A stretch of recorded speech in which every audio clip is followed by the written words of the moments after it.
Astyages. The Median Empire was the first Iranian-speaking civilization to build something that genuinely deserved the word empire, centered at the city of Ecbatana, modern-day Hamadan, sitting on a high, cold plateau in northwestern Iran, where the winters bite hard and the mountains make every political decision feel permanent. Astyages was its last king, reigning from 585 to 550 BCE, and his story is one of the clearest examples in ancient history of how cruelty born from fear becomes the very mechanism of a ruler's destruction. According to Herodotus in Book 1 of his histories, the trouble began with a dream. Astyages dreamed that his daughter Mandane urinated so much that the flood covered all of Asia, and his Magi, the priestly class who doubled as political interpreters at the Median court, told him this meant her offspring would one day rule in his place. His solution was to marry her to a Persian nobleman he considered beneath royal status, hoping to dilute the bloodline. Then she became pregnant, and he had another dream, this time that a vine grew from her womb and spread across the entire continent. The Magi interpreted this one the same way. The child would take his throne. Astyages' response to learning his daughter had given birth was to summon his general Harpagus and give him a simple, monstrous order: take the infant and kill it. Harpagus, unwilling to carry out the murder himself, but equally unwilling to defy his king openly,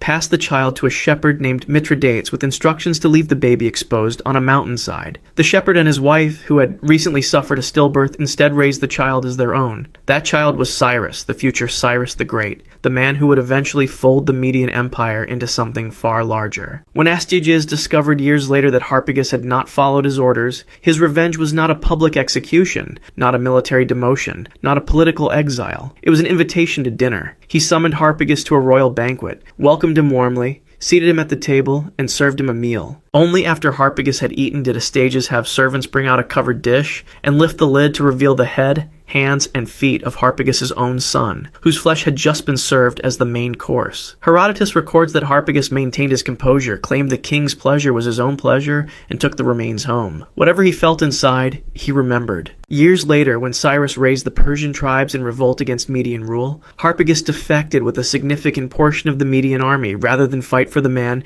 who had served him his child at a dinner party. The cruelty did not just wound Harpagus, it handed Cyrus the military defection that made his victory possible. Astyages had also spent his reign weaponizing the Magi as tools of political control, executing or punishing priests whose dream interpretations displeased him, which created a culture of terror even within the religious class that was supposed to legitimate his rule. He taxed the Persians, his vassal people, heavily, and treated them as a subordinate ethnicity rather than a constituent group, which provided Cyrus with a ready population of people who had every reason to want the empire reorganized under new management. When the final battle came around 550 BCE, Astyages' army did not so much lose as dissolve. Soldiers handed their king over to Cyrus rather than fight for him. The Nabonidus Chronicle, a Babylonian cuneiform text that is one of the most reliable contemporary sources for this period, corroborates the broad shape of these events, including the Median army's defection. Astyages was captured, reportedly treated relatively well by Cyrus, which says more about Cyrus than it does about Astyages, and the Median Empire became the foundation layer of the Achaemenid Persian Empire. The story of Astyages is a masterclass in the self-defeating logic of paranoid cruelty. He was so afraid of being overthrown that every act of violence he committed to prevent it created another enemy who would help bring it about. Cambyses II.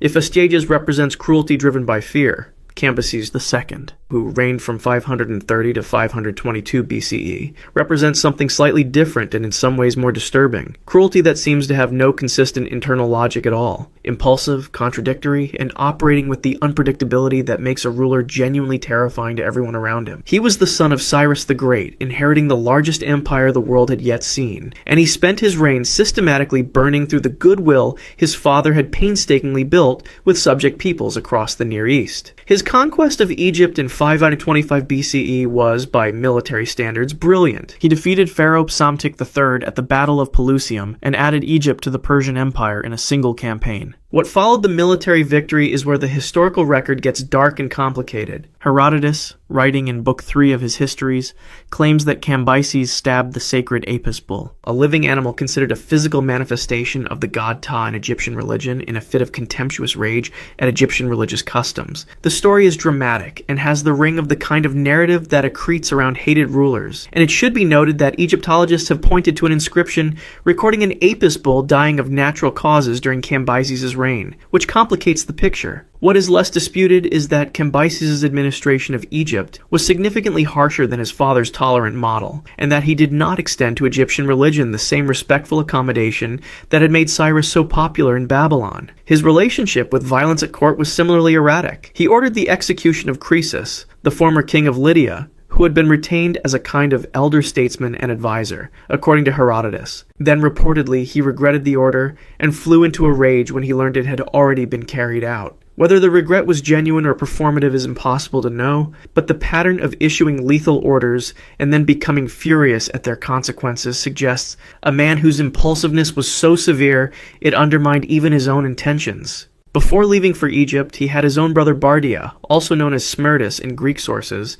secretly killed, apparently fearing that a capable male relative left behind in Persia would attract the loyalty of would-be usurpers. He then kept the death secret, which meant that when a man claiming to be Bardia seized the throne while Cambyses was still in Egypt, nobody could definitively prove the claimant was not who he said he was. The cover-up created the exact crisis the murder was meant to prevent. Herodotus also describes him ordering 12 Persian noblemen to be buried alive head first, which if accurate places him among the more inventive practitioners of judicial murder in the ancient record. He reportedly killed his own sister-wife, either by a deliberate kick to her pregnant abdomen or by direct order depending on which version of the source you consult, and the ambiguity between deliberate kick and ordered execution is not as comforting as it might sound. His military ambitions extended beyond Egypt to an attempted attack on the Oracle of Amen at the Siwa Oasis deep in the Sahara, and an army of approximately 50,000 soldiers was sent on this campaign. They were never heard from again. Ancient sources attribute the loss to a catastrophic sandstorm, and while no peer-reviewed archaeological discovery has conclusively located the remains of this army,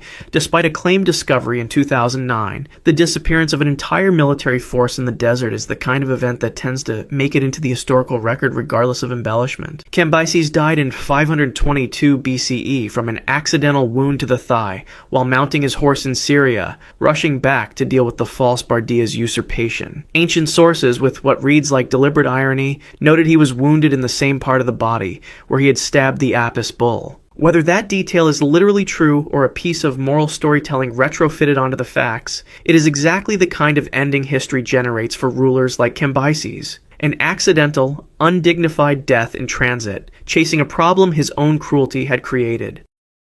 Xerxes I. The Achaemenid dynasty spans roughly 220 years, from Cyrus the Great's consolidation of power to the final defeat by Alexander the Great in 330 BCE, and it is long enough and varied enough that it earns 2 entries on this list, because the cruelty of Cambyses and the cruelty of Xerxes I are so categorically different that collapsing them into a single entry would miss something important. Xerxes, who reigned from 486 to 465 BCE, was not impulsive in the way Cambyses was. His evil, if we are going to use the word plainly, was colder, more deliberate, and more ideological, where Cambyses erased cultures almost accidentally. In the throes of contempt and mood, Xerxes did it as policy. When Egypt revolted shortly after he took the throne in 46 BCE, he suppressed the revolt and then methodically stripped Egypt of the administrative privileges and religious accommodations his father Darius had granted it, downgrading it from a respected satrapy to an occupied territory and looting temple treasuries that had been protected under Persian rule. When Babylon revolted around 482 BCE, his response was even more consequential in the long arc of history. He reportedly melted down the golden statue of Marduk, the chief deity of the Babylonian pantheon, whose ritual handling by the king each new year was the religious act that legitimated rule over Babylon. The destruction of that statue was not a military necessity. It was a message: your gods do not protect you from me. Some scholars dispute the extent of the destruction, and the archaeological evidence is ambiguous enough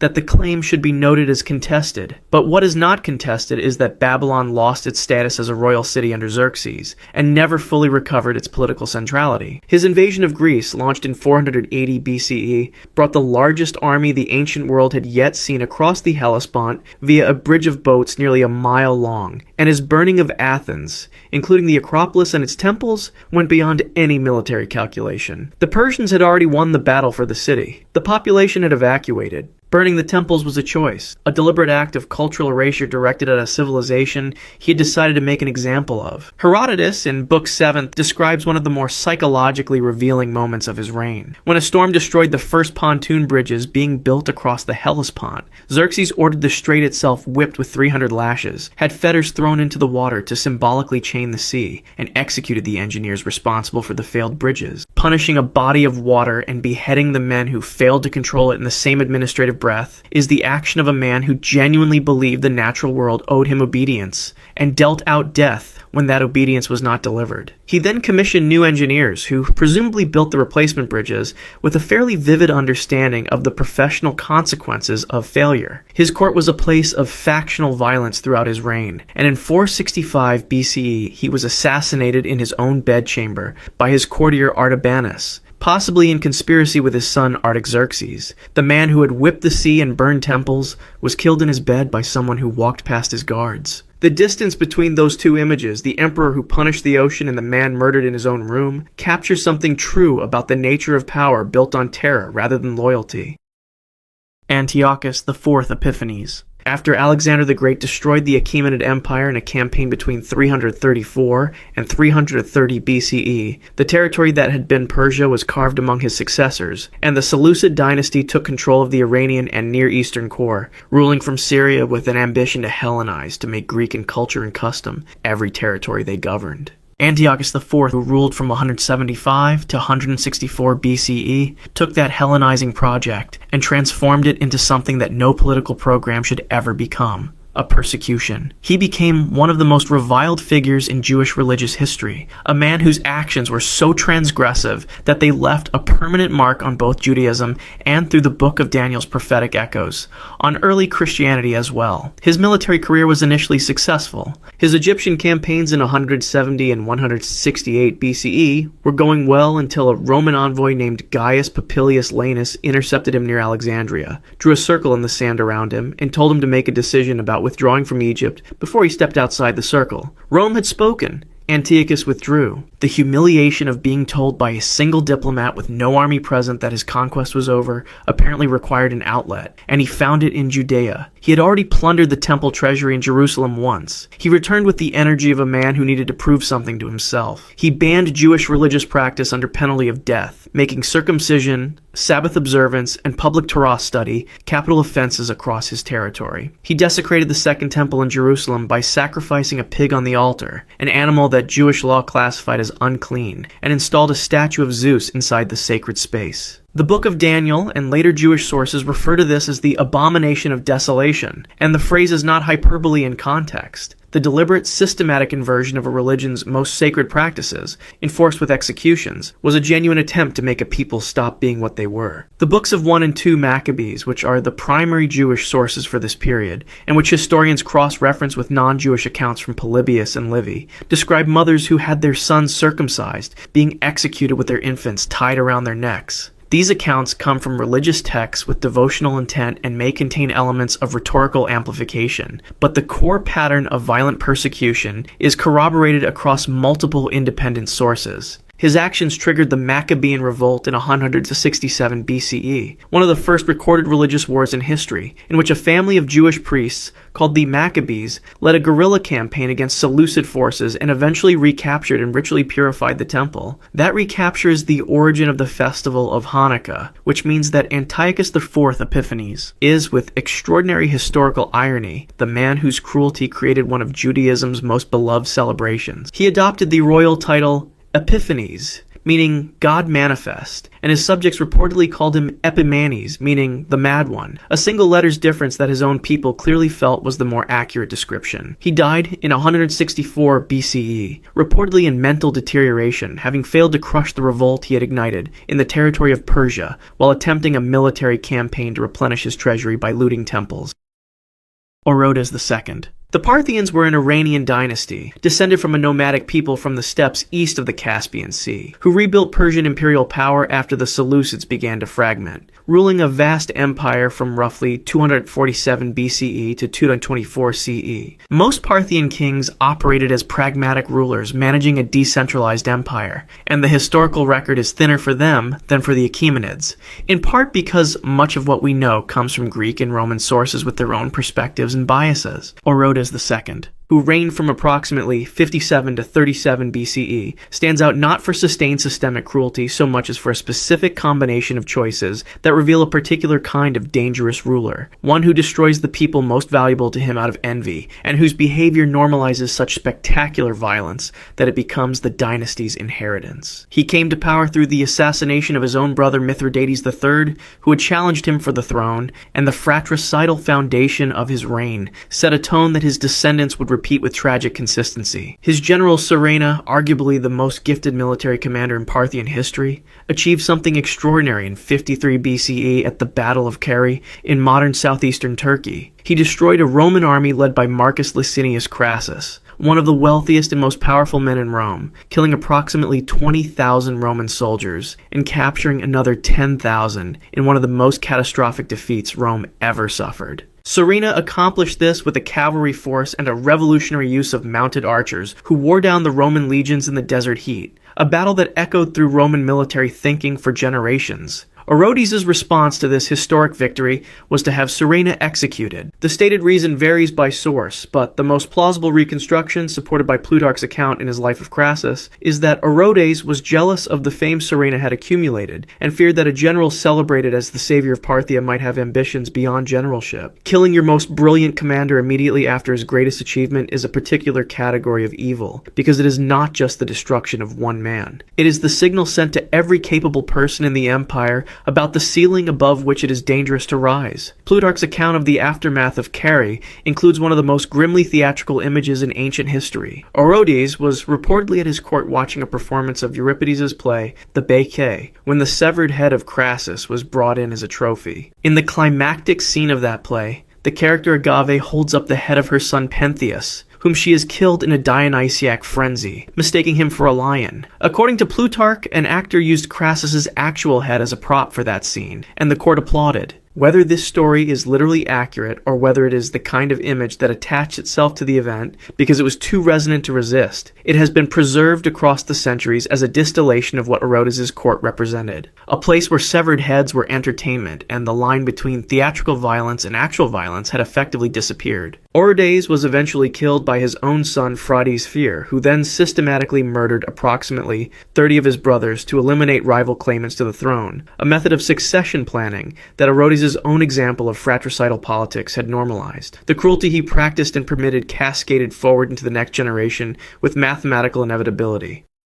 Shapur II. The Sasanian Empire was the last pre-Islamic Persian dynasty, a powerful and culturally sophisticated Iranian state that ruled from 224 CE to 651 CE, and treated the Roman and later Byzantine empires as its equals and competitors across 3 centuries of intermittent warfare, diplomacy, and mutual cultural exchange. Shapur II has the distinction of the longest reign in Sasanian history, 70 years, from 309 to 379 CE, a span made more remarkable by the fact that he was declared king before he was born, crowned in the womb after his father's death, with the crown placed on his mother's abdomen, according to tradition. He grew into one of the most formidable military rulers Persia ever produced, and also one of its most systematic persecutors of religious minorities, a combination that Persian national tradition has historically celebrated by calling him Shapur the Great, while largely setting aside the second half of that equation. His persecution of Christians in Persia was not born from simple religious hatred, which does not make it less horrific, but gives it a political logic that is important to understand. When the Roman Emperor Constantine converted to Christianity and made it the favored religion of the Roman Empire, Persian Christians became politically suspect in Shapur's eyes, potential sympathizers with Persia's primary imperial rival. The reasoning was cold and strategic. Loyalty to a Roman god could mean loyalty to Rome. The implementation was savage. Beginning around 340 CE and continuing through much of his reign, Shapur authorized and directed systematic persecution of the Christian community in Persia, targeting clergy first and then laity, backed by a policy of doubling the tax burden specifically on Christian communities. When the Christian leader Simeon bar Sabai refused to collect this double tax from his community, he was arrested. He was subsequently martyred along with a large group of clergy, with some Syriac martyrological sources recording the execution count from this event alone as exceeding 100 people, though hagiographic sources of this period write with devotional rather than documentary intent, and specific numbers should be understood in that context. The broader pattern of persecution across Shapur's reign is corroborated by multiple independent sources, and is accepted by historians as a genuine sustained campaign against a religious minority, rather than isolated incidents. His military career ran parallel to this domestic persecution. He besieged the critical border city of Nisibis, in what is now southeastern Turkey, 3 separate times, in 337, 346, and 350 CE, in prolonged campaigns that tested Roman defensive capacity to its limits. He was ultimately successful in the larger strategic game. The peace treaty negotiated in 363 CE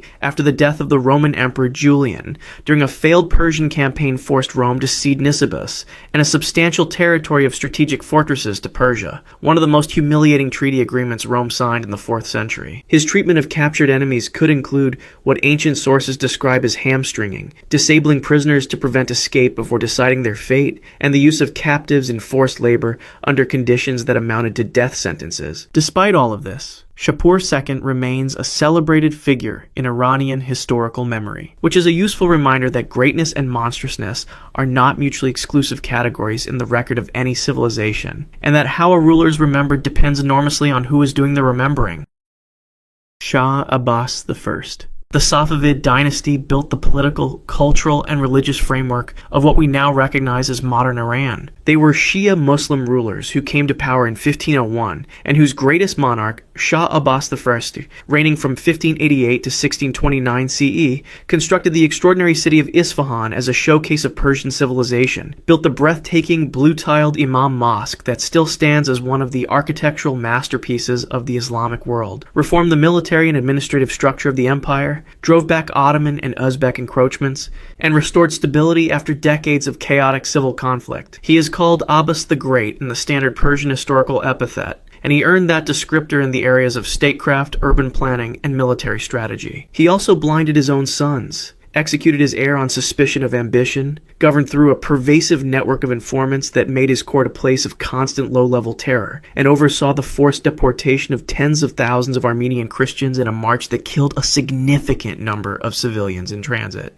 The capacity of a single reign to contain genuine public achievement and private monstrousness at this scale is what makes Abbas historically fascinating and ethically necessary to examine honestly. His treatment of his own family was the most visible expression of his controlling nature. His eldest son, Safi Mirza, was executed in 1615, after Abbas became convinced, based on information from his court surveillance network, that Safi was building an independent base of support among the military and nobility. 2 other sons were blinded, disqualifying them from succession under Persian political tradition, which held that physical impairment excluded a man from rule. Abbas blinded his own children to eliminate them as threats, then found himself, in the final years of his reign, without a capable heir, a problem of his own direct creation that destabilized the dynasty he had worked so brilliantly to restore. He had also effectively sidelined his own father, Shah Muhammad Qutbanda, in his rise to power, consolidating control through court manipulation at an age when most people are still learning to govern, which demonstrated early that family loyalty was a calculation for Abbas rather than a baseline. His campaigns against the Ottomans and Uzbeks recaptured vast territories previously lost, but the reconquest of areas like the South Caucasus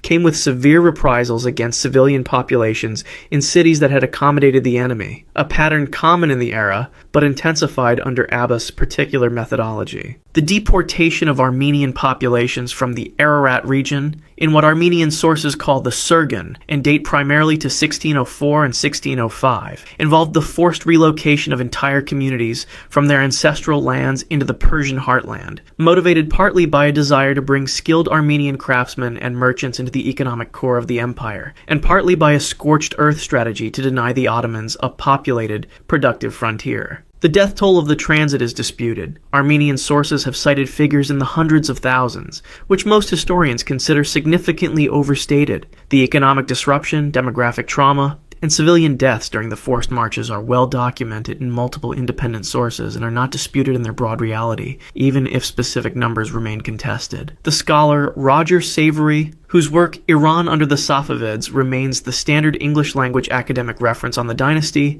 characterizes Abbas's court as one governed substantially by fear as a political instrument. Abbas died in 1629, having kept the Safavid dynasty alive through sheer force of will and strategic intelligence, but having left it structurally weakened by the very paranoia that drove his governance. Within a century, the dynasty would collapse, and the airless, fearful court culture he had normalized bears a significant part of the responsibility.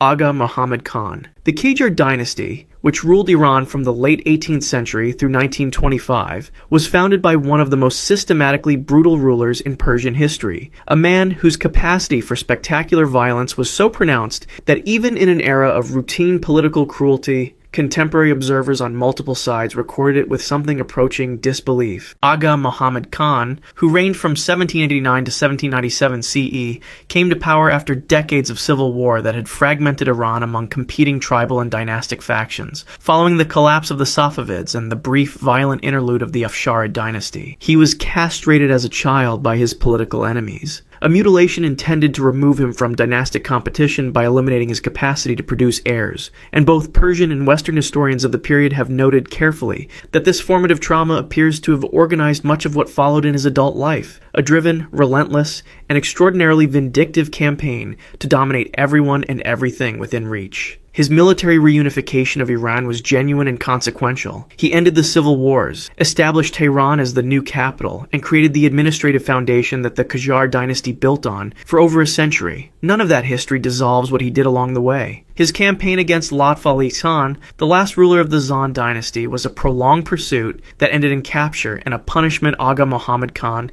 apparently designed with personal investment. Lutf Ali Khan was blinded, mutilated, and killed after an extended period of deliberate degradation, and multiple sources indicate that Aga Muhammad Khan took something more than strategic satisfaction in the process. When the city of Kerman, which had sheltered Lutf Ali Khan, fell to his forces, his retribution achieved a kind of horrifying grandeur. He ordered the eyes of 20,000 men gouged out. The British diplomat and historian Sir John Malcolm, whose History of Persia remains a key primary source for this period, records this event in detail, and it is corroborated across multiple contemporary accounts, Persian and European, making it one of the better attested mass atrocities of the era. The specific figure of 20,000 may be rounded or approximate, as such figures often are in sources of this period, but the scale of the event is not in dispute. What Aga Muhammad Khan then allegedly had done with the collected eyes, organizing them into a counted pyramid as a monument to his own power, is the detail that has echoed through historical memory as the defining image of his reign. A trophy built from the organs of human sight, stacked carefully to demonstrate the precise arithmetic of his capacity for punishment. His reconquest of Georgia in 1795 culminated in the sack of Tiflis, modern Tbilisi, which involved the systematic destruction of the city, mass killing of the population, and the deportation of approximately 15,000 Georgian civilians into slavery. This figure is corroborated by both Russian and Persian sources from the period and is considered reliable by historians of the Caucasus region. The destruction of Tiflis accelerated Russian imperial interest in the region and contributed directly to the geopolitical realignment that would eventually bring the Caucasus under Russian rather than Persian influence, making his act of brutal retribution strategically self-defeating in the longer arc of history. He was known unusually for overseeing punishments and executions personally rather than delegating them, which speaks either to an appetite for violence as an experience rather than merely a tool, or to a calculated political theater in which the ruler's physical presence at the moment of punishment was itself the message. He was assassinated in 1797 by his own servants. The proximate cause was that he had threatened to execute them the following morning for the minor offense of disturbing his rest by making noise with a watermelon. They killed him in his tent that night, rather than wait. It is an ending that rhymes with the endings of Astyages, Orodes, and Cambyses before him, a ruler so uniformly and indiscriminately cruel that the people physically closest to him eventually calculated that killing him was less dangerous than continuing to serve him. 1,000 years of Persian dynasties, from the Median Plateau to the Qajar court, and the mechanism of self-destruction turns out to be the same every time. The cruelty intended to make a ruler untouchable is the cruelty that eventually puts a knife in his tent. If you want to see more, click the video on screen now.